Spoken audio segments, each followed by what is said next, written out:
Hola, soy Jesús. Cuando eres un explorador, te pueden comer caníbales hambrientos, un oso polar te puede atacar o puedes desaparecer en el aire. Hoy veremos las peores misiones fallidas en la historia de la exploración.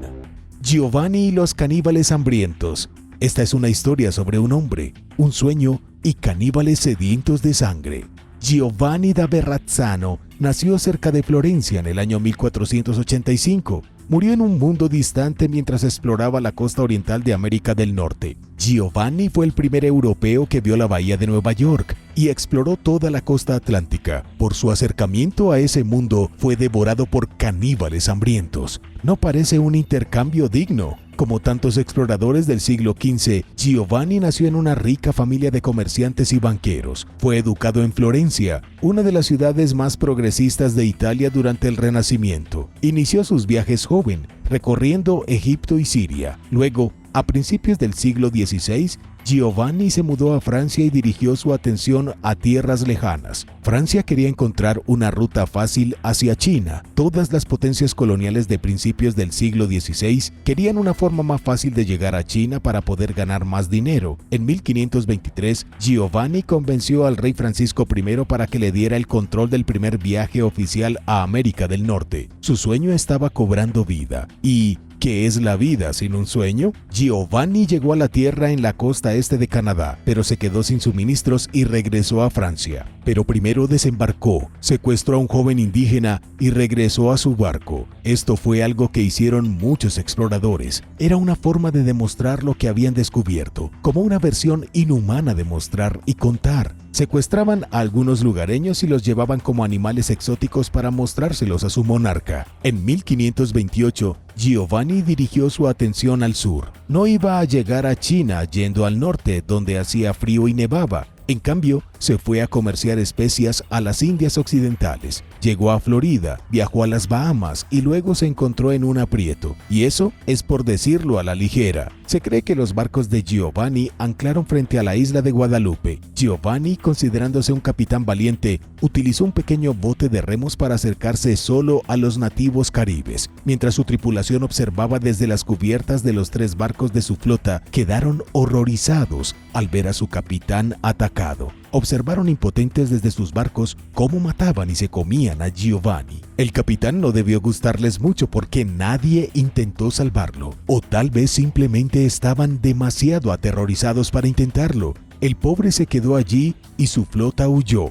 La búsqueda para encontrar El Dorado, parte 1. ¿Existe alguna ciudad perdida que sea más legendaria que El Dorado? No lo creo, y no creo que nunca la haya. Pero, ¿qué sabes sobre la casa real de El Dorado y los ríos de sangre que fluyeron a causa de ella? En la década de 1530, mientras los conquistadores españoles buscaban las grandes riquezas de los imperios sudamericanos, se empezó a susurrar una frase alrededor de las fogatas: El Dorado, la ciudad del oro. Su leyenda no tardó en extenderse entre los conquistadores. Creían que en algún lugar de esta nueva tierra había una ciudad tan rica en oro que todos podrían ser inmensamente ricos. En realidad, sin embargo, nunca existió un lugar llamado El Dorado. En la cordillera de los Andes de Colombia había una tribu llamada Chibcha. Cada vez que uno de sus jefes moría y era reemplazado por un nuevo jefe, un ritual requería que los cubriera de pies a cabeza con polvo de oro. El jefe era conocido como El Dorado. El Dorado era una persona, no una ciudad.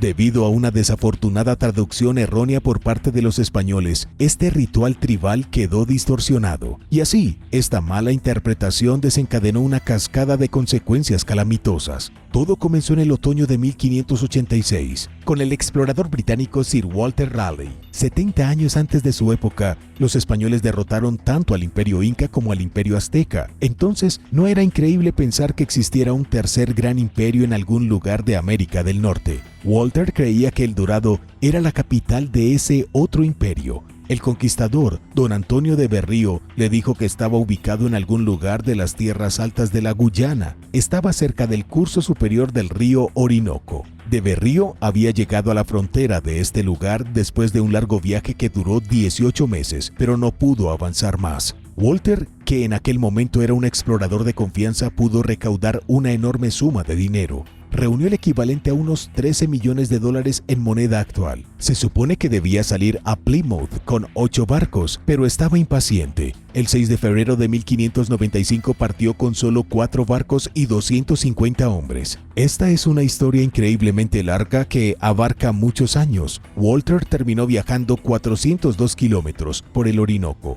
hasta el sitio moderno de la ciudad de Guyana, pero en ese momento lo único que encontró fue un asentamiento nativo llamado Morequito. Walter escuchó que solo faltaban 4 días para El Dorado. Quería verlo desesperadamente, pero no tenía suficientes provisiones para sus hombres. No tuvo más remedio que regresar a Gran Bretaña sin nada más que sus sueños rotos. Walter todavía estaba convencido de que se podía encontrar una ciudad de oro, pero desafortunadamente para él, los españoles se estaban moviendo mucho más rápido de lo previsto. En el asentamiento nativo de Morequito, los españoles ya lo habían tomado y establecido San Tomé, una fortaleza defensiva. Y lo que pasó después es algo que no se espera. El gran explorador fue encarcelado por conspirar para derrocar a Jaime I de Inglaterra. Pasó los siguientes 12 años atrapado en la Torre de Londres, pero su viaje estaba lejos de terminar. Más sobre esto próximamente. Y ahora el número 9. Pero primero es hora de agradecer. Gracias a todos nuestros suscriptores por apoyar este canal. Asegúrate de suscribirte si aún no lo has hecho para ver más videos sobre descubrimientos increíbles o dinosaurios o la búsqueda de ciudades perdidas. Horatio y el oso polar hambriento.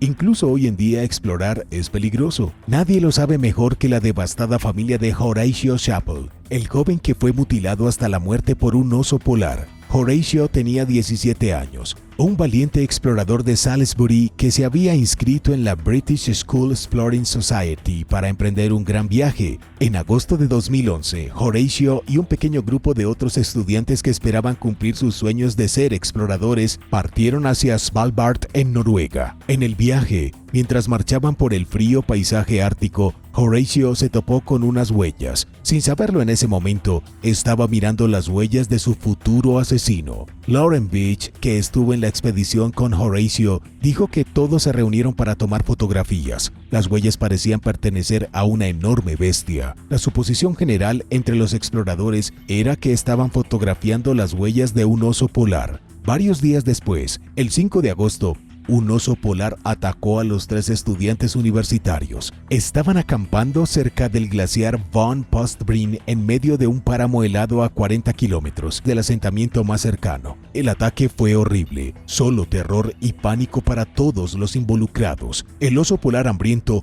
arrasó su campamento. Los organizadores de la expedición sabían que los osos polares hambrientos eran un problema. Levantaron algunas defensas improvisadas alrededor de su campamento antes de acostarse, pero el oso las pasó fácilmente. El oso abrió la tienda donde dormía Horatio y lo mutiló. 2 de las otras personas que se encontraban en su tienda resultaron heridas y otros 2 estudiantes también resultaron heridas. Los líderes del grupo mayor acudieron al rescate, lucharon contra el oso polar y al final lo mataron a tiros. Este es el relato general de lo que ocurrió, pero los detalles específicos son mucho más espantosos. Patrick Flinders era uno de los jóvenes exploradores que se encontraban en la tienda cuando el oso irrumpió. Le hizo un ovillo, pero aún así sufrió una fractura de cráneo cuando la bestia lo golpeó en la cabeza con su pata. Otro miembro de la tienda, Matthew Burke, se incorporó horrorizado. Vio a Horatio vestido únicamente con calzoncillos, siendo atacado salvajemente por el oso como centro de su atención. Michael Reed fue uno de los pocos adultos de la expedición. Cuando escuchó los gritos, agarró el rifle del grupo y salió corriendo de su tienda. Apuntó al oso, martilló el rifle y apretó el gatillo, pero el arma no le hizo nada. Michael intentó disparar 5 veces, pero las balas simplemente no salieron del arma. Luego trató de atacar al oso con la esperanza de sacarle los ojos con los dedos, pero no fue un ataque exitoso. Uno de los otros adultos pudo arrojar piedras al oso para distraerlo mientras Michael seguía probando el arma. Y afortunadamente, la última bala que disparó Michael funcionó y el oso cayó muerto, pero el daño ya estaba hecho. A raíz del desastre, resultó que la expedición había cometido algunos errores graves. El sistema de cable trampa diseñado para alertar a todos sobre la aproximación de un oso polar estaba defectuoso. El rifle que les entregaron era viejo y claramente insuficiente. El padre de Horatio dijo a los periodistas que su pobre hijo pequeño había tenido que luchar contra un oso solo con sus manos. La tierra mítica del Rey Blanco. Aleixo García fue un conquistador portugués que tuvo una desgracia que mataría a la mayoría de los hombres. También se enteró de una civilización misteriosa que nadie ha encontrado ni confirmado como real. Se cree que Aleixo fue miembro de la fallida expedición de Juan Díaz de Solís para descubrir un paso del Atlántico al Océano Pacífico en 1516. Solís, el primer europeo que puso un pie en Uruguay, pensó que el Río de la Plata lo traería al otro lado de Sudamérica, pero no fue así. Juan Díaz de Solís fue devorado por caníbales. Aterrados, sus lugartenientes lo abandonaron. Se retiraron del Río de la Plata y regresaron a España. Aleixo estaba en uno de los barcos que regresaban a España, pero no sabía que su pesadilla apenas comenzaba. El barco en el que viajaba se estrelló cerca de Santa Catarina, en lo que hoy es Brasil. Aleixo fue uno de los pocos supervivientes con edades entre 11 y 18 años. También fue uno de los únicos supervivientes que había establecido contacto previamente con los nativos guaraníes de la zona. Como ya tenía experiencia, dirigió una expedición hacia el interior y vivió entre los guaraníes durante mucho tiempo. 8 años pasó viviendo con ellos en la selva. Mientras estaba entre ellos, escuchó susurros sobre una figura misteriosa en el oeste. Los guaraníes lo llamaban el Rey Blanco y decían que gobernaba ciudades de incomprensible riqueza. Aleixo también se enteró de una red de senderos que recorrían más de 998 kilómetros a través de la selva hasta la frontera del Imperio Inca. Los senderos, conocidos como Peaviru, existían desde tiempos inmemoriales. Incluso los nativos creían que los senderos habían estado allí durante toda la historia de la humanidad. La vida del explorador había cambiado mucho. En un segundo estaba en un barco y durante la siguiente década vivió con los nativos en la selva brasileña. Y su vida estaba a punto de cambiar aún más. En 1524, las cosas realmente empezaron a calentarse. Aleixo se unió a sus nuevos hermanos para una invasión del Imperio Inca. Los guaraníes lo habían hecho antes, siguiendo misteriosos senderos a través de la selva para atacar la patria andina de los incas, y en ese momento tenían un puñado de conquistadores para ayudarlos. El grupo marchó hacia el oeste en dirección al dominio del Rey Blanco. El pequeño grupo reclutó un ejército de unos 2000 soldados guaraníes cerca de las cercanías de Asunción. Cuando llegaron al Gran Chaco de Bolivia, evitaron cuidadosamente el conflicto con el belicoso Mbaya. Entonces, Aleixo se convirtió en el primer europeo en traspasar la frontera del Imperio Inca. Lo que comenzó como una situación desesperada de náufrago se convirtió en un punto crucial en la historia de la humanidad.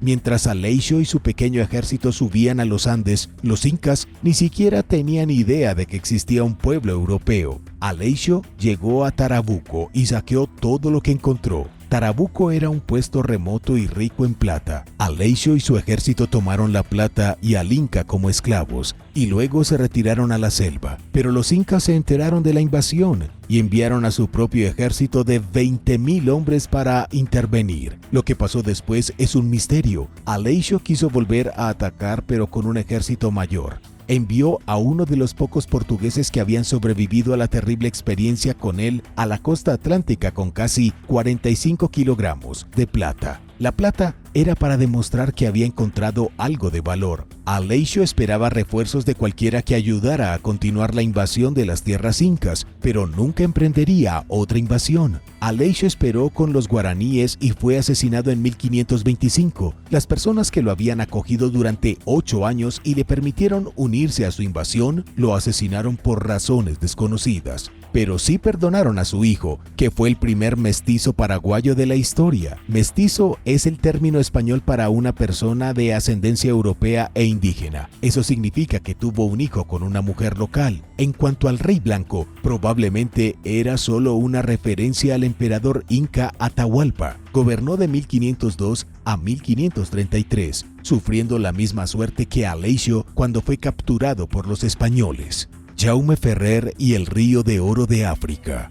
América del Sur no fue el único lugar donde los primeros exploradores creían que se podía encontrar oro en abundancia. En el siglo XIV, Jaume Ferrer partió en busca del legendario Río del Oro. Es una de las misiones más misteriosas de la historia. Nadie sabe exactamente quién fue Jaume ni quién fue su expedición. Lo único que se sabe con certeza sobre Jaume es que provenía de la ciudad de Palma, en Mallorca. Mallorca es parte de España, la más grande de las Islas Baleares. Partió de su tierra natal en 1346 y navegó a lo largo de la costa de África Occidental. Pero no hay indicios de lo que pasó. Solo existen dos fuentes de información sobre la expedición. Una es una nota del Atlas Catalán de 1375, un mapamundi medieval, y simplemente reitera lo que ya les dije. Luego hay un poco de información que se encontró en los archivos secretos de la República de Génova en 1802. Es este segundo dato lo que hace que el viaje de Jaume sea tan emocionante. La nota una vez más reitera que partió en busca de un río de oro en 1346,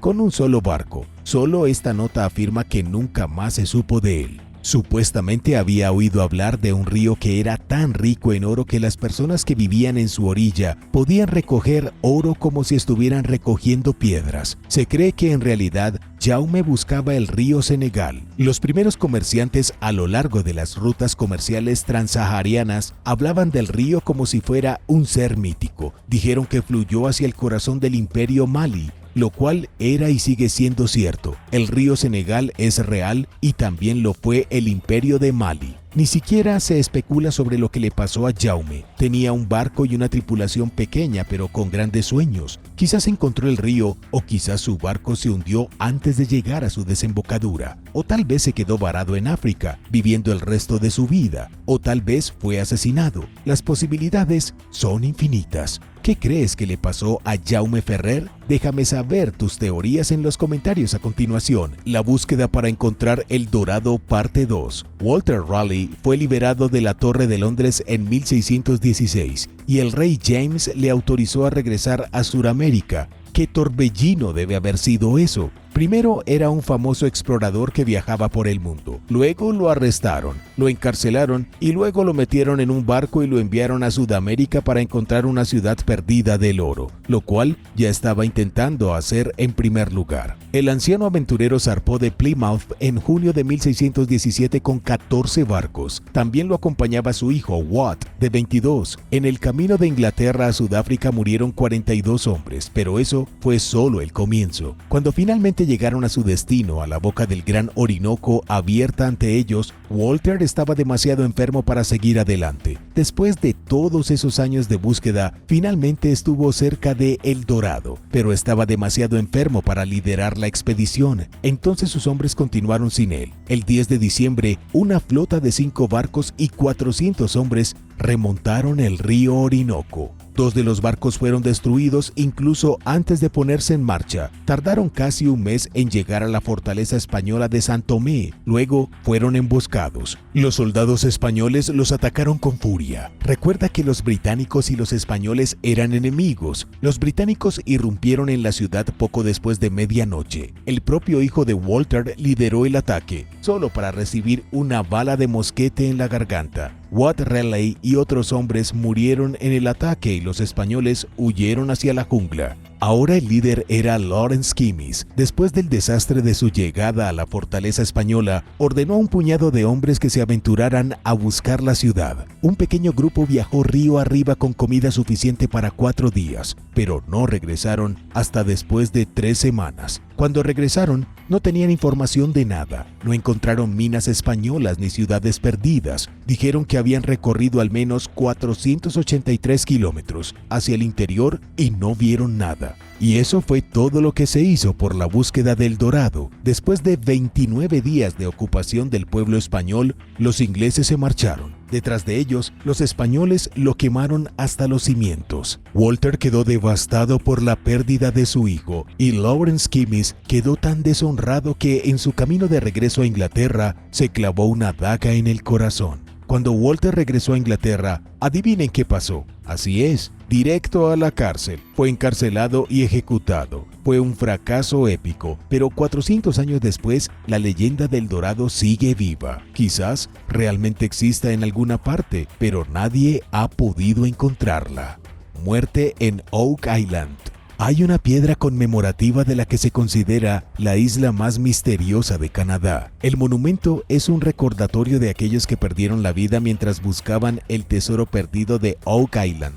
Aquí hay una foto de Robert Hill. Como puedes ver, el primer nombre grabado en la piedra es desconocido, fechado en 1861. Hay otros 5 nombres en la piedra. El siguiente es Maynard Kaiser en 1897. Los otros nombres pertenecen a un cuarteto de hombres que murieron el 17 de agosto de 1965. Esta es su historia. En 1938, Irwin Hamilton llegó a Oak Island con grandes sueños. La gente ya llevaba un siglo buscando tesoros en la isla. Empezó a perforar en 1939 y se encontró con 2 cosas espectaculares. A 58 metros de profundidad en lo que se conoce como Money Pit, Irwin encontró rocas y grava. Entonces, gran granito, ¿verdad? Bueno, sí, porque las rocas y la grava eran ajenas a la pequeña isla frente a la costa de Nueva Escocia. Alguien desconocido las había metido intencionalmente dentro del pozo. La otra cosa que encontró Irwin fue una capa de piedra caliza plagada de astillas de roble. Creía que debajo de la piedra caliza había una capa de madera, y debajo de la madera estaría el tesoro que todos habían estado buscando. Desafortunadamente, Irwin llegó a un punto muerto y no pudo seguir adelante. Al igual que todos los que vinieron antes que él, el sueño se convirtió en cenizas en sus manos. Pero, ¿qué tiene de especial Oak Island? Esa es la parte interesante. Nadie lo sabe realmente. A partir del siglo XVIII comenzaron a difundirse historias sobre un tesoro enterrado en algún lugar de la isla. Un rumor era que el legendario pirata Captain Kidd enterró un tesoro por valor de millones de dólares en la isla. Esto llevó a excavaciones que provocaron muertes. Daniel McGuinness fue el primero en comenzar a excavar en 1799. A 61 centímetros debajo de la superficie encontró una capa de losas y por cada 3 metros posteriores que cavó, encontró una plataforma de roble. Claramente estaba en el camino correcto. Definitivamente algo estaba enterrado en el fondo del pozo, pero el dilema llegó a 18.3 metros de profundidad. El pozo se hundió. Los trabajadores intentaron cavar un segundo túnel para llegar al pozo original, pero ese también se inundó. En ese momento, Daniel ya había muerto hacía mucho tiempo y ya era casi el siglo XX. Siguieron apareciendo diferentes empresas para investigar. Se las arreglaron para llevar el agujero a unos 26 metros de profundidad, pero se hundió y siguió inundándose. Sin embargo, entre las inundaciones se siguieron descubriendo objetos aleatorios. Las excavadoras encontraron fibra de coco que no tenía nada que ver con Nueva Escocia, y en 1896 se encontró un pequeño fragmento del pergamino de piel de oveja con 2 letras escritas con tinta china. Al año siguiente se produjo la muerte de Maynard Kaiser por una caída accidental. ¡Qué manera de ir en busca de tesoros! Casi todo intenta matarte. El consenso actual es que el pozo está inundado debido a una serie de trampas. Quien cavó el pozo y escondió su tesoro debajo creó un elaborado sistema de drenaje para garantizar que nadie lo encontrara jamás. Muchos expertos han atribuido el sistema de drenaje a los caballeros templarios, quienes pudieron haber escondido el Santo Grial o el Arca de la Alianza en la isla. Parece demasiado complicado para un pirata rebelde que solo quería esconder un poco de botín. En 1959 fue cuando la familia Restall llegó a Oak Island. No duraron mucho y su final fue la mayor tragedia hasta el momento. El 17 de agosto de 1965, Robert Restall instaló vapores de sulfuro de hidrógeno y se desmayó. Cayó en el pozo del dinero. Entonces, su hijo Robert Jr. entró al pozo tras él y también se desmayó. Cuando Cyril Hills y Andy Demont vieron a los 2 Roberts en el fondo del hoyo, intentaron salvarlos y también perdieron el conocimiento. Los 4 hombres murieron en el fondo del Money Pit. Hasta el día de hoy, todavía hay gente en Oak Island buscando el tesoro. ¿Pero existe siquiera? Bueno, eso es un misterio. ¿Cuál crees que es el signo de alerta que la gente debería seguir para continuar cavando en el pozo del dinero? Déjame saber abajo en los comentarios. Philip Van Houten. Echemos un vistazo a un explorador del siglo XVI de otra parte de Europa. Su nombre es Philipp van Hutten, un conquistador alemán que tuvo un final extraño y desafortunado. Philipp pasó los primeros años de su vida en la corte del emperador Carlos V, que también era rey de España. En 1535, Philipp se unió a un grupo de 600 viajeros y navegó hacia Venezuela. Venezuela ya había sido descubierta y se consideraba parte del Sacro Imperio Romano. Había sido entregada como provincia a la familia de banqueros Welser, y no querrías meterte con la familia de banqueros de Europa en el siglo XVI. Había muy poca banca real y mucho más poder para acaparar y conquistar nuevas tierras. El deber de Philipp era explorar la nueva provincia de Venezuela en interés de la familia Welser. Su grupo desembarcó en Coro y comenzaron una expedición a las zonas inexploradas del interior. De hecho, fueron en busca del dorado, pero no se obsesionaron con eso, y el viaje terminó sorprendentemente rápido.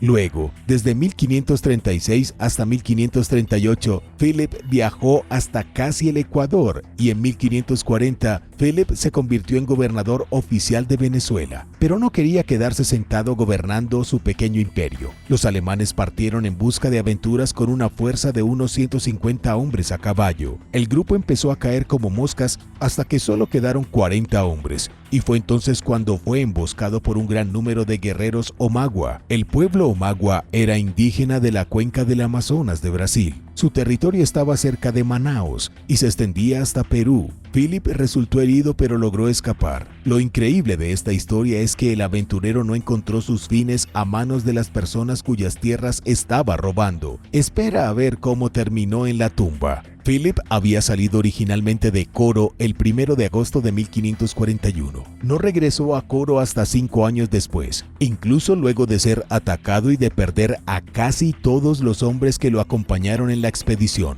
Continuó explorando la jungla. No puedes extinguir este tipo de espíritu aventurero. Durante la ausencia de Philipp, un español llamado Juan de Carvajal fue nombrado gobernador en su lugar, y no era el tipo de hombre que cede el poder fácilmente. En 1546, Philipp regresó a Coro y descubrió que había sido relevado. Al darse cuenta de los pocos aventureros que regresaban, Juan de Carvajal pensó que fácilmente podía obligarlos a aceptar su autoridad, porque después de todo, ¿cuántos lograron regresar? Pero esto fue desastroso, ya que la banda de Philipp casi asesina a Juan en la batalla que siguió. Cuando todo se calmó, los alemanes dijeron que solo querían irse y regresar a casa. Habían pasado suficiente tiempo en la jungla. Carvajal accedió a darle salvoconducto, pero nunca debieron confiar en él. Después de todo, Carvajal nunca esperó que Philipp regresara de la selva y fue todo un inconveniente. A 161 kilómetros de la ciudad, mientras los alemanes se dirigían a la costa, fueron capturados por Carvajal y sus hombres. El español mantuvo al alemán encadenado hasta que se aburrió y luego lo decapitó. Esto marcó el fin del dominio alemán en Venezuela. El misionero mártir del Pacífico. Muchos exploradores del siglo XVI murieron a manos de los indígenas, aunque probablemente se lo merecían. Tú puedes ser el juez. Luego, a lo largo de los siglos XVII y XIX, les pasó lo mismo a los misioneros. Misioneros como John Williams, que intentó convertir a los nativos de la Polinesia y pagó el precio máximo. En noviembre de 1816, John y su esposa Mary zarparon desde su hogar en Inglaterra hacia las Islas de la Sociedad. La más famosa de estas islas es Tahití. Establecieron un puesto misional en la isla de Raiatea y comenzaron a hacer lo que consideraban la obra del Señor. Pero la vida no era fácil a principios del siglo XIX. La pareja tuvo 10 hijos, pero solo 3 sobrevivieron hasta la edad adulta. Aún así, siguieron actuando como misioneros hasta su misión final en 1839. ¿Alguna vez te has preguntado por qué los grupos indígenas se convirtieron tan rápidamente al cristianismo? Una de las razones principales es que los cristianos sabían cómo difundir su material. En 1834, después de muchos años de trabajo en la isla de Samoa, John y Mary regresaron a Gran Bretaña. Allí hicieron imprimir una versión traducida del Nuevo Testamento en el idioma rarotongan que trajeron consigo a Samoa. Así fue como los nativos pudieron convertirse tan rápidamente. Además, Fue algo de arriba hacia abajo. Los jefes adoptaron el cristianismo para estar del lado bueno de los europeos, y eso se extendió a todos los demás. Pero por supuesto, no todas las islas estaban interesadas en escuchar la palabra de Cristo.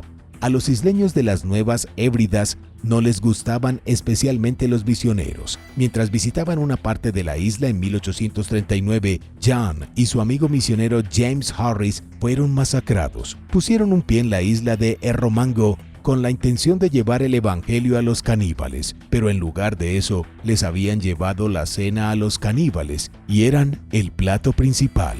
¿Qué encontró Alfred Middleton? Alfred Isaac Middleton fue un explorador británico que viajó por todo el mundo en el siglo XIX. Realizó misiones a lugares inexplorados del suroeste asiático, América del Sur y África. ¿Pero realmente existió? ¿O hemos entrado en una nueva era del engaño? Según informes recientes que circulaban por la red, Alfred anotó todas las cosas increíbles que encontró durante sus viajes en su diario, pero su diario se perdió en 1901. Se perdió junto con el propio Alfred después de su descubrimiento de la ciudad perdida de Dawlitu en Sumatra. La historia suena creíble, ¿verdad? Mira estas fotografías que supuestamente acaban de descubrirse de su expedición y que arrojan luz sobre las cosas increíbles que encontró. Hay una foto del propio Alfred y algunas fotografías de ruinas asombrosas. Alfred encontró ruinas que parecen haber sido hechas por una raza de criaturas no humanas, ruinas que parecen naves espaciales cubiertas de maleza. Incluso descubrió seres que parecían una mezcla entre humanos y simios. Estas fotografías probablemente no sean reales. Cuanto más miras la historia, más pistas puedes ver de que es falsa. Su nombre, por ejemplo, Alfred Isaac Middleton o A.I. Middleton para abreviar. La ciudad de Dawlitu también suena falsa. No aparece en ninguna parte del folclore ni de la leyenda de Sumatra y se parece demasiado a DALL-E 2, el software de inteligencia artificial. Luego está la publicación en sí, que se remonta a Mitch Gates, un supervisor de efectos visuales. Lo publicó en su muro de Facebook bajo el numeral Midjourney AI el 29 de julio de 2022. Se titula Los curiosos viajes de A.I. Middleton, la leyenda del holandés perdido. Adolf Ruth estaba obsesionado con descubrir la ubicación de la mina Lost Dutchman. Esto no debe confundirse con la leyenda del holandés perdido, un barco fantasma que navega por los 7 mares. La historia de Adolf comenzó en 1914. Él y su hijo Edwin adquirieron algunos mapas. Los mapas mostraban la ubicación de las minas en el desierto de Borrego, en el condado de San Diego, y había una mina marcada en el mapa que los hombres estaban especialmente interesados en explorar. Esta mina estaba marcada por lo que debe tener algún tipo de tesoro. Hicieron un viaje para buscarlo en 1914, pero no encontraron nada. 5 años más tarde, Adolf Ruth regresó al desierto contra el consejo de su hijo y fue solo en busca de la mina. Cuando no regresó, su hijo reunió un grupo de búsqueda. 3 días después, Adolf fue encontrado atrapado en el fondo de un barranco. Después de un angustioso rescate, a Adolf le tuvieron que cortar la pierna, incluso con los mapas para guiarlos y con corazones de piedra. Adolf y su hijo nunca encontraron el oro que querían, pero Adolf no había terminado. Echó un segundo vistazo a los mapas e hizo un descubrimiento sorprendente. La legendaria mina de Lost Dutchman parecía estar marcada en las montañas Superstitions de Arizona. Adolf también recordó un artículo de noticias de 1895 que se imprimió en el San Francisco Chronicle. El artículo mencionaba un El Dorado perdido en las montañas Superstition, o en otras palabras, mencionaba una ciudad perdida de riquezas inimaginables, y fue suficiente para que Adolf estuviera de humor para otra búsqueda del tesoro. Cuando empezó en 1931, Adolf tenía 66 años y estaba cojo como un caballo de 3 patas. Su esposa y su hijo protestaron contra su asistencia, pero él lo hizo de todos modos. El 13 de junio de ese año se internó en el desierto de Arizona y nadie volvió a verlo. Pero sí volvieron a saber de él. No en una de esas extrañas sesiones victorianas. Se encontró una carta varios meses después de que se abandonara la búsqueda de Adolf. El 8 de enero de 1932 se descubrió una botella flotando en el río Salt. La nota decía: estoy sentado debajo de un árbol en un arroyo con una pierna rota. Necesito ayuda rápido. Quien encuentre esta nota, por favor, entregársela a Howard Peterson. Postdata: he encontrado al holandés perdido, pero la legendaria mina que se dice que está llena de oro hasta el borde nunca ha sido descubierta. Varios meses después de que se encontrara la carta, una expedición diferente en busca del holandés perdido encontró el cráneo de Adolf. Estaba tirado debajo de un árbol cerca de un arroyo con un agujero de bala. Se cree que pudo haber encontrado la mina y haber sido asesinado por sus mapas. Pero si el holandés perdido existe, ¿dónde está ahora?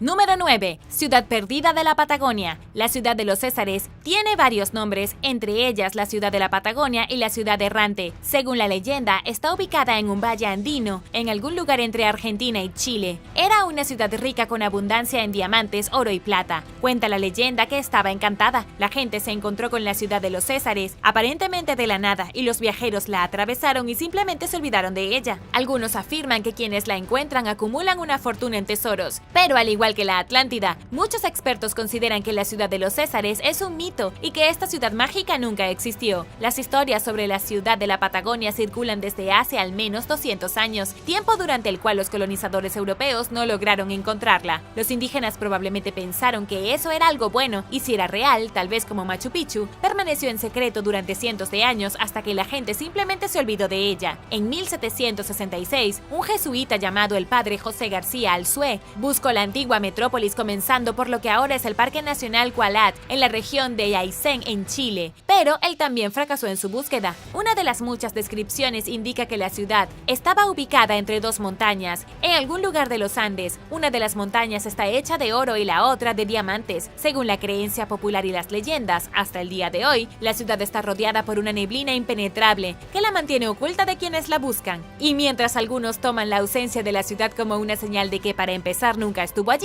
otros piensan que sus ruinas podrían estar allá afuera, esperando a ser redescubiertas. ¿Tú qué piensas? Déjame saberlo abajo en los comentarios.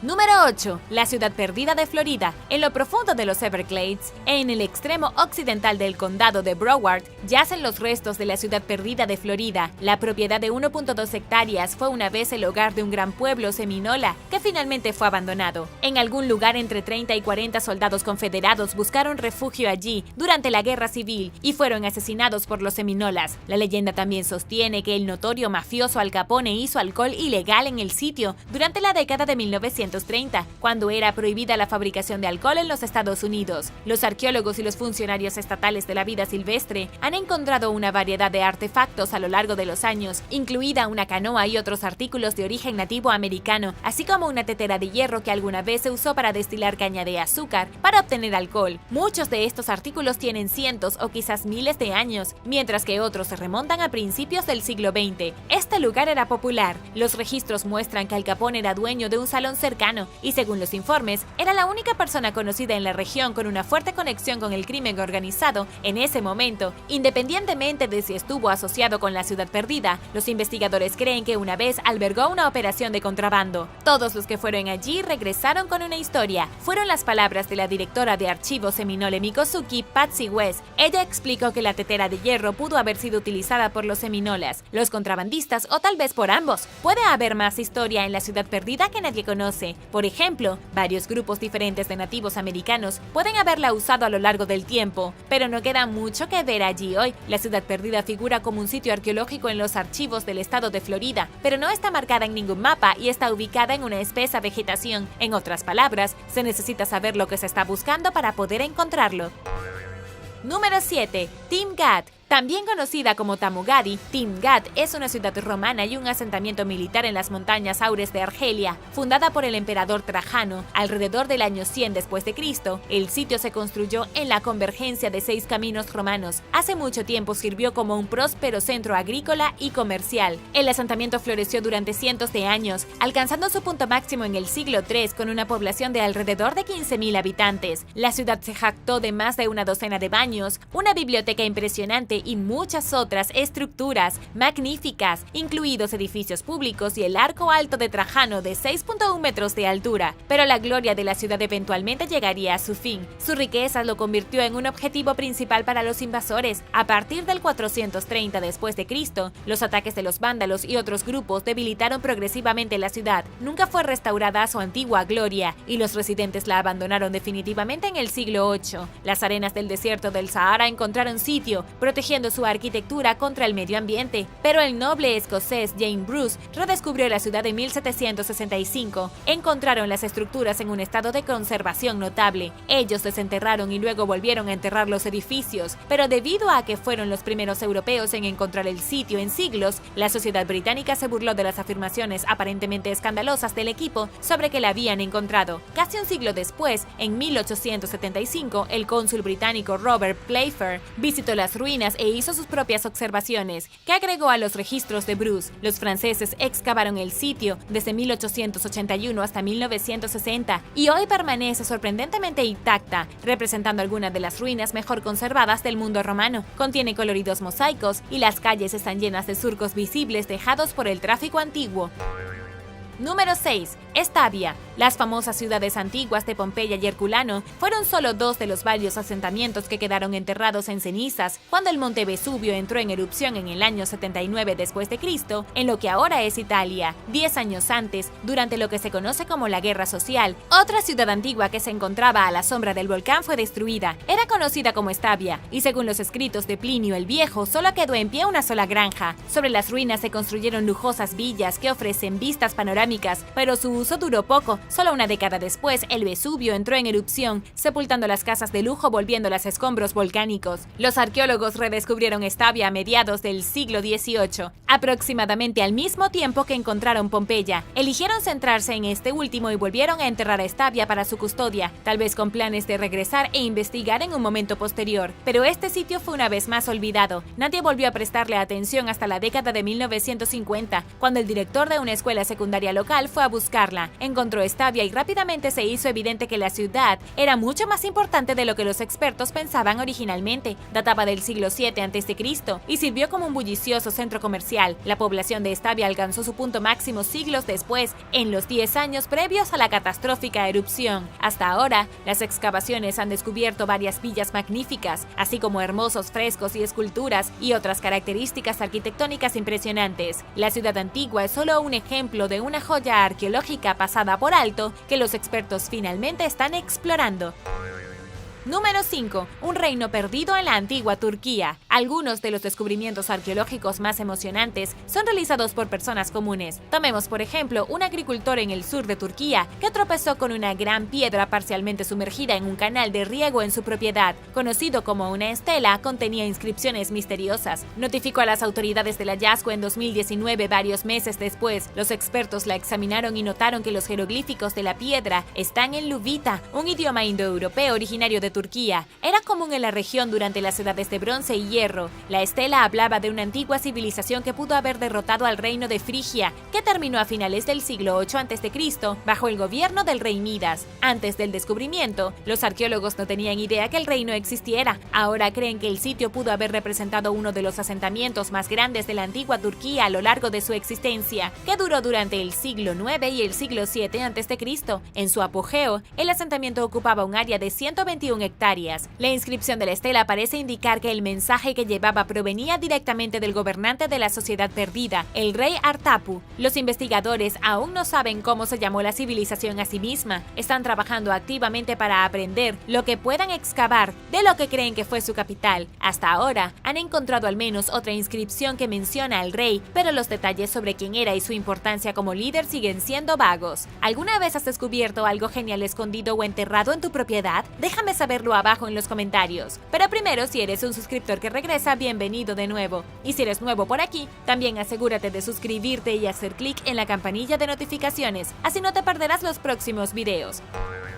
Número 4. Cultura misisipiana. La cultura misisipiana es un grupo de antiguos nativos americanos que alguna vez prosperaron en gran parte de lo que ahora es Estados Unidos. Aproximadamente entre 800 y 1600 después de Cristo, operaron una vasta red comercial de asentamientos urbanos y pueblos satélites poco interconectados. Se extendían hacia el oeste hasta las montañas rocosas, hacia el este hasta el océano Atlántico, hacia el norte hacia los grandes lagos y hacia el sur al Golfo de México. La arquitectura misisipiana variaba según la región, pero muchos de estos sitios contenían características comunes, incluidos grandes montículos de plataformas de tierra. Estaban atados por una cultura común y un sistema de creencias que se centraba en los juegos rituales. La forma de vida de los habitantes de la cultura misisipiana se originó en el valle del río Mississippi. Su ciudad y centro religioso más grande, conocido como Cahokia, estaba ubicado en lo que es el sur de Illinois. Tenía una estructura social compleja que conducía a un nivel de desigualdad que generalmente no se ve en los grupos nativos americanos. La civilización alcanzó su punto máximo entre 1200 y 1400 y luego cayó en declive. Muchos de los residentes de Cahokia huyeron en medio de una creciente guerra y la agitación política. Para el año 1500, la mayoría de las facciones de la sociedad misisipiana se habían dispersado. Los que quedaron estaban muy angustiados. Cuando los europeos y los nativos americanos entraron en contacto por primera vez, todavía existían muy pocos asentamientos. Se cree que varios grupos indígenas modernos descienden de los habitantes de Mississippi,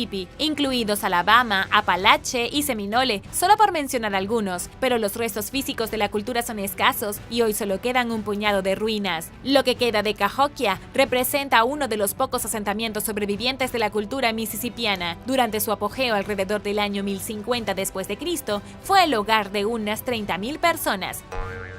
Número 3. Trelec. Las historias han afirmado durante mucho tiempo que una ciudad llamada Trelec fue una vez un asentamiento medieval más grande de Gales, pero solo existía en la leyenda. Eso fue hasta 2005, cuando un trabajador de la cabina de peaje, llamado Stuart Wilson, usó los ahorros de toda su vida para comprar un terreno de 1.8 hectáreas donde pensó que podría encontrarlo. Le tomó 12 años excavarlo y cientos de voluntarios, así como más de 6 cifras en costos adicionales más allá del precio de la tierra, pero Wilson finalmente dio en el clavo cuando él y sus ayudantes descubrieron los restos de 8 edificios del siglo XIII. Incluyen una mansión con un foso, una torre redonda de piedra y varias dependencias que alguna vez estuvieron junto al mercado de la ciudad. Trelec funcionó como un centro de producción de hierro para una influyente familia de señores normales conocida como los Clarks, según Wilson, quien habló con la BBC en 2016. En su apogeo, la ciudad albergaba a unos 10,000 residentes, lo que la hace bastante considerable en la época, cuando la población de Londres rondaba los 40,000 habitantes. Wilson también señaló que Trelec se expandió rápidamente, pasando de la nada a su punto máximo en 25 años. La evidencia indica que el asentamiento fue destruido durante una rebelión galesa en 1296. Fue reconstruido, pero la mayoría de los edificios en el sitio parecen haberse arruinado en el siglo XV. Trelec fue abandonada por completo en 1650, poco después de que terminara la Guerra Civil Inglesa. Número 2. El pueblo guanche. A principios de 2020, un grupo de arqueólogos aficionados descubrió los restos de 62 adultos y 10 recién nacidos en Gran Canaria, en las Islas Canarias de España. Utilizando un dron, localizaron los cuerpos en un barranco de difícil acceso, situado a unos 23 metros por una serie de acantilados. Preocupados de que el sitio estuviera en riesgo de ser vandalizado, notificaron a las autoridades locales. Arqueólogos profesionales confirmaron el descubrimiento, datando los huesos entre los siglos 8 y 10. Los restos pertenecen a miembros de un grupo aborigen denominado Cultura Guanche. El equipo también encontró mortajas hechas de pieles de animales y fibras vegetales en el sitio. Los investigadores creen que el pueblo guanche emigró a las Islas Canarias durante el año 1000 a.C. y que fueron absorbidos étnica y culturalmente por los colonos españoles que llegaron durante el siglo XIV. Hay unos 1200 sitios arqueológicos conocidos solo en Gran Canaria, pero este es el único por contener restos infantiles. Estos y otros hallazgos sugieren que todos los habitantes indígenas de la isla fueron enterrados de la misma manera. Pero ¿de dónde vino originalmente el pueblo guanche? Hace unos años, el ADN reveló que emigraron a las Islas Canarias desde América del Norte, y la evidencia sugiere que vivieron un estilo de vida típico de cazadores-recolectores de la Edad de Piedra. A pesar de estos hallazgos, la cultura guanche sigue siendo en gran parte un misterio. Parece como si hubieran vivido en cuevas y las hubieran arreglado con muy pocas herramientas, y los expertos creen que pueden haber tenido algunos conocimientos básicos de agricultura y cerámica. También sospechan que los guanches construyeron varias pirámides por toda la isla de Tenerife, pero esto aún no se ha probado. Número 1. Ayaz Kala. El sitio arqueológico de Ayaz Kala en el norte de Uzbekistán alberga 3 calas o fortalezas de montaña que representan algunos de los últimos restos conocidos de la dinastía Khwarezm-Shah. Esta civilización perdida existió desde el siglo IV a.C.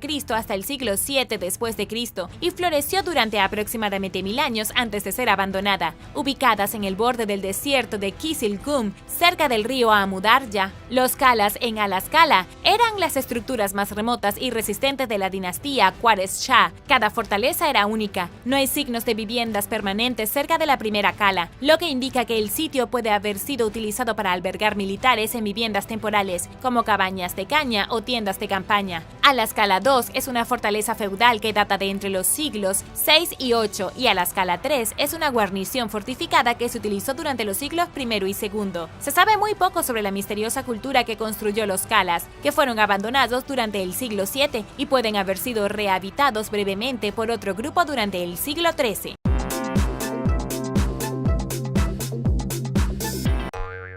Número 10. Ciudad perdida de la jungla. En un bosque centroamericano, los arqueólogos han descubierto una ciudad perdida que poco a poco se vuelve como una selva. Lo realmente sorprendente de esta ciudad no son sus edificios en ruinas ni su misterioso pasado, es el hecho de que los investigadores descubrieron que era el hogar de animales que antes se creían extintos. Las misteriosas ruinas fueron encontradas en Honduras, en el bosque de la Mosquitia, cerca de la frontera con Nicaragua. Esta es una de las selvas tropicales más grandes, densas y menos exploradas del mundo. Pero los científicos ni siquiera se interesaron hasta 2013, cuando un equipo de arqueólogos comenzó a buscar ruinas. Utilizaron tecnologías de detección de luz y mapeo de alcance para escanear el suelo de la jungla. Los escaneos mostraron una enorme ciudad antigua, enterrada debajo de los árboles y la vegetación. Nadie sabe quién construyó la ciudad o a dónde fueron los antiguos, pero los arqueólogos creen que muy bien podría ser la legendaria ciudad del dios mono, de la que se habla en las leyendas locales, pero que fue abandonada durante siglos. Es un completo misterio. Casi no se ha hecho ningún proceso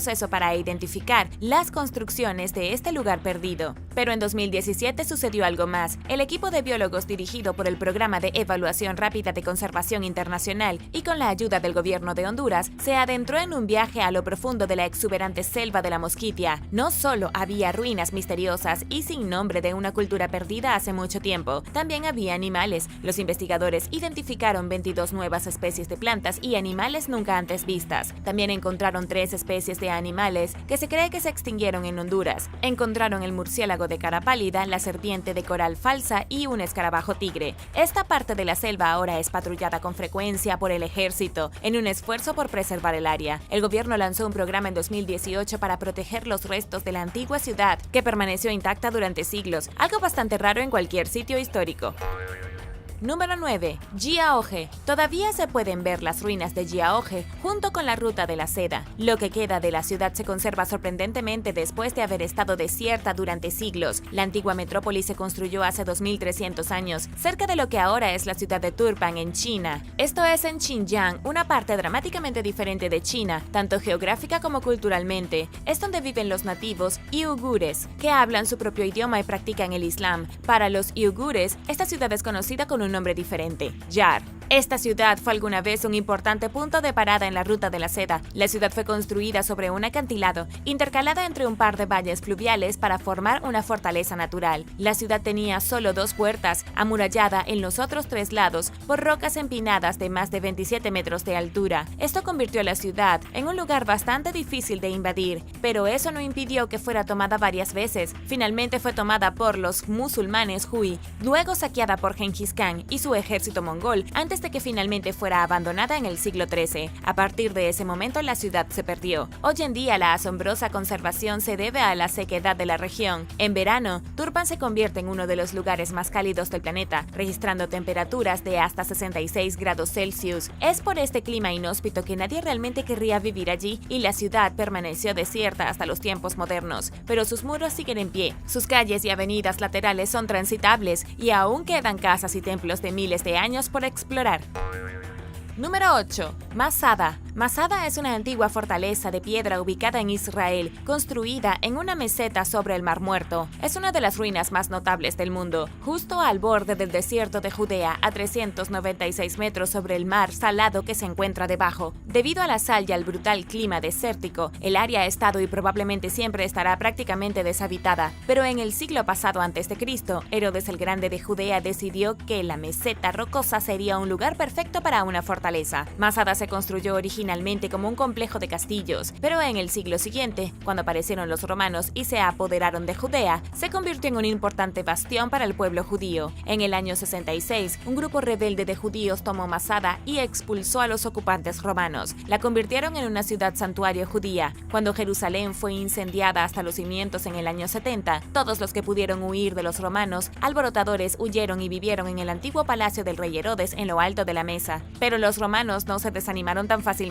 La última comunidad de Judea fue retenida en Masada. Había alrededor de 960 de ellos, muchos de ellos mujeres y niños. Pero una legión de 8.000 romanos subió por la ladera de la montaña y los destruyó. A partir de este momento, Masada se perdió y se olvidó. En el siglo V, algunos monjes se mudaron y construyeron un monasterio, pero se fueron 2 siglos después. Luego, durante 1300 años, ni una sola alma caminó por las calles de Masada. No fue descubierta en tiempos modernos hasta 1828, luego excavada por arqueólogos israelíes en 1953.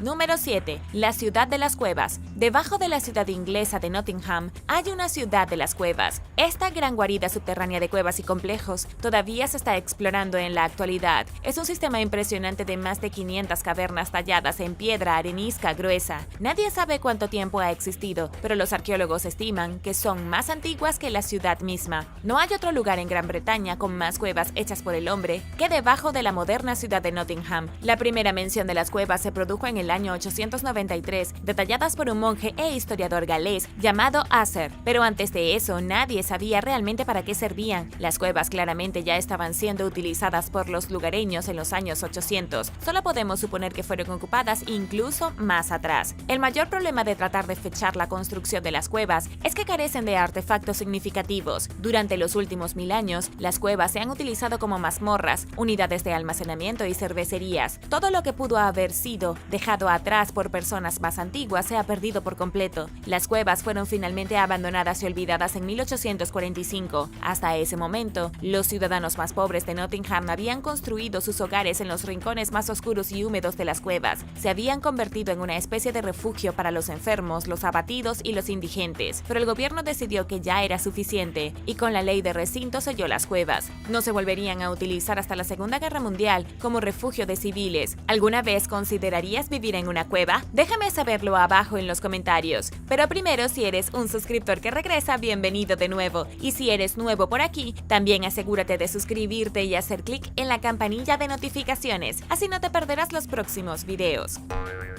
Número 6. Tucumé. Tucumé fue la última gran capital del reino Lambayeque. Este reino gobernó sobre la región Lambayeque en lo que hoy es Perú, en la costa norte del país. Aparecieron después del colapso de la muy avanzada cultura moche, alrededor del año 700. Eran una pequeña tribu que gradualmente se fortaleció y comenzó a construir asentamientos complejos, o era lo que quedaban de los moche. Los académicos no pueden ponerse de acuerdo sobre si se trataba de dos culturas separadas o si Lambayeque era una continuación de los moche. De cualquier manera, Tucumé fue su última gran ciudad. La construcción comenzó en el año 1000, con la ciudad en constante crecimiento hasta convertirse en un centro regional muy importante. La ciudad se hizo tan grande que los Lambayeque abandonaron su ciudad anterior en Batán Grande, un lugar rico en historia y lleno de pirámides. Pero no te preocupes, Tucumé también estaba lleno de pirámides. Habían dividido la ciudad en dos secciones principales. La parte norte estuvo dedicada al culto religioso y a la construcción de pirámides. La parte sur de la ciudad era industrial y residencial.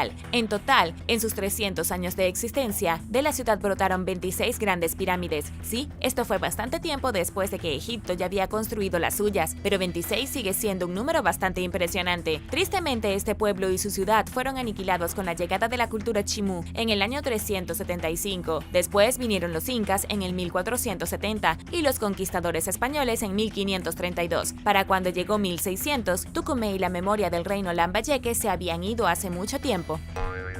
Número 5. Aksum.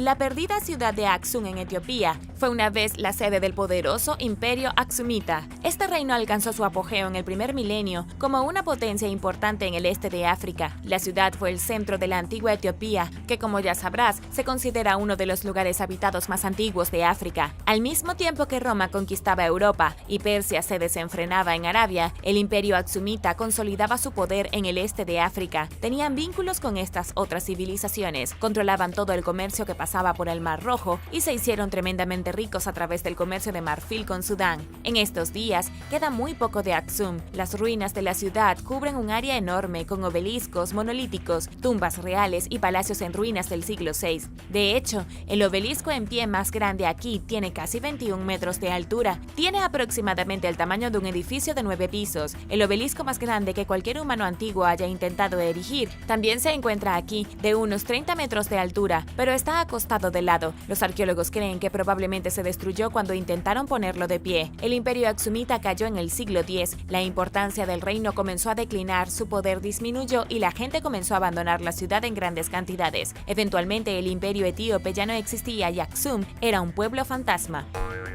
Número 4. Viejo Kansoresk. El antiguo pueblo de cuevas Kansoresk es una ciudad-cueva abandonada en el país de Armenia. Bueno, es menos una ciudad y más un pueblo. Se puede encontrar en las empinadas laderas de Kordasor, a más de 1.372 metros sobre el nivel del mar. Las moradas aquí fueron excavadas en la roca de las laderas, creando una compleja red de viviendas en cuevas que continuaron habitadas hasta bien entrado el siglo XX. Lo que hizo que los antiguos armenios eligieran este lugar es el hecho de que ya estaba plagado de cuevas naturales. Todo lo que tenían que hacer era ensancharlas, poner algunos muebles y ya tenían casas preconstruidas. Algunas estimaciones han puesto la población en hasta 15.000 habitantes antes de la década de 1900. Puede que no parezca mucho, pero había mucha gente viviendo en lo que era básicamente un hormiguero expuesto. La gente aquí empleaba un complicado sistema de cuerdas y escaleras para moverse por su comunidad. La única forma de que sus hijos llegaran a la escuela o de que todos llegaran a la iglesia era subiendo una empinada ladera. Esto significa subir escaleras que se extendían verticalmente junto a las entradas de las casas de las personas. Lamentablemente, la rica historia de este lugar se borró en la década de 1950. Los funcionarios soviéticos dijeron que vivir en cuevas era incivilizado y obligaron a los pocos aldeanos que quedaban a irse. Solo han pasado unos 70 años, pero eso fue suficiente para que la ciudad se perdiera y se olvidara. Todo lo que queda ahora es ganado pastando por la hierba.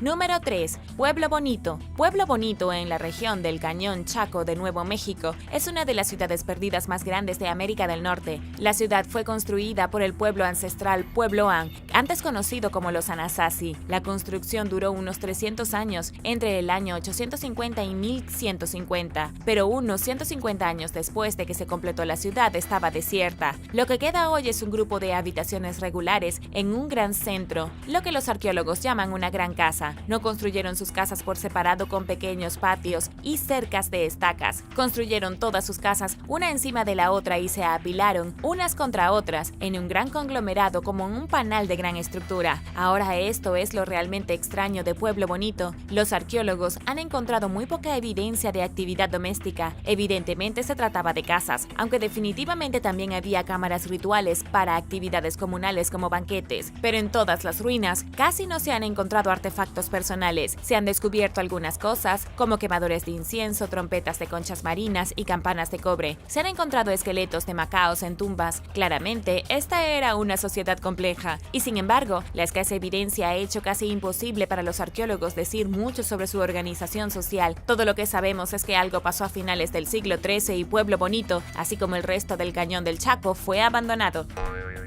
Número 2. Ciudad perdida del Rey de los Dioses. Por primera vez en la historia, la ciudad perdida de Ajendraparvata ha sido encontrada escondida en las selvas de Camboya. Es un poco complicado de decir, así que puedes llamar a la ciudad por su otro nombre, la ciudad del Rey de los Dioses. Por lo que sabemos, gracias a los registros históricos, la ciudad fue construida en el siglo IX como la primera capital del poderoso imperio Khmer. Sin duda conoces la última capital del imperio Khmer, Angkor Wat, el complejo de templos más grande del mundo. Los Los Gémeres gobernaron prácticamente todo el sudeste asiático entre los siglos IX y XV. Son una de las grandes potencias del Viejo Mundo, de las que menos se habla, pero tuvieron un reinado largo, más largo que el de Roma, y controlaron casi la misma tierra. No tanto, pero todavía mucho. Conquistaron gran parte de Laos, Tailandia, Camboya y Vietnam. Debido a los registros históricos, los arqueólogos siempre han sabido que la ciudad existió, pero nadie ha podido encontrarla debido al terreno accidentado de Camboya. Además, la dictadura de los Gémeres Rojos de 1975 a 1979 colocó tantas minas terrestres en el área que fue imposible pasar. La ciudad perdida solo se ha encontrado ahora gracias a escaneos láseres que identifican los templos y palacios, aún ocultos debajo del dosel de la jungla.